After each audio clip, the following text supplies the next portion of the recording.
Russia, China, Japan, Germany ఇవన్నీ వాళ్ళ వాళ్ళ భాషల్లోనే బోధన ఉంటుంది. వాళ్ళ మాతృభాషలోనే మాట్లాడుకుంటారు. ఇంగ్లీష్ తక్కువగా మాట్లాడతారు వాళ్ళు. దాని ఇంపాక్ట్ వాళ్ళు అక్కడికే పరిమితం అయ్యారు. అమెరికాది ఇంగ్లీష్ వచ్చేటప్పటికి, బ్రిటన్ ఇంగ్లీష్ వచ్చేటప్పటికి ప్రపంచవ్యాప్తంగా ఉండటం వల్ల వాళ్ళకి ఒక బెనిఫిట్ ఉందన్నమాట. యూరప్ దేశాలు కూడా ఇంగ్లీష్ కావడం వల్ల. యూరప్ దేశాలు ఇప్పుడు మళ్ళీ జపాన్, జర్మనీ ఇట్లాగ నేను చెప్పినట్టు అదొక రూట్ మార్పు ఉంది.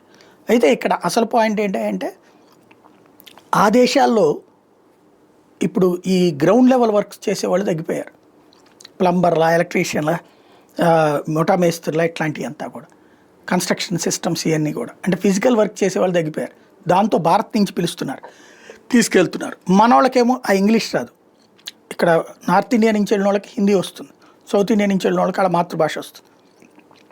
కొంత ఇంగ్లీష్ అర్థం చేసుకోగలుగుతారు. అక్కడ వాళ్ళకి అసలు ఇంగ్లీషు మాట్లాడడం అలవాటు తక్కువ. వాళ్ళ అర్థం కాని ఇంగ్లీష్ వీళ్ళకి అసలు అర్థం కానిది ఇద్దరు కలిస్తే తిప్పలు పడతారు. కాబట్టి ఇప్పుడు రష్యా ఏం చేస్తుంది, తమ దేశంలో ఉన్నటువంటి పౌరులకు హిందీ నేర్పే కార్యక్రమం పెడుతుంది. అంటే వాళ్ళు హిందీలో వీళ్ళకి పాట ఇదే అడిగేటట్టు అనమాట పనులు. ఆ విధమైనటువంటి ట్రైనింగ్ స్కూల్ దశ నుంచి, కాలేజ్ దశ నుంచి ఇచ్చే ప్రక్రియ ప్రారంభించింది.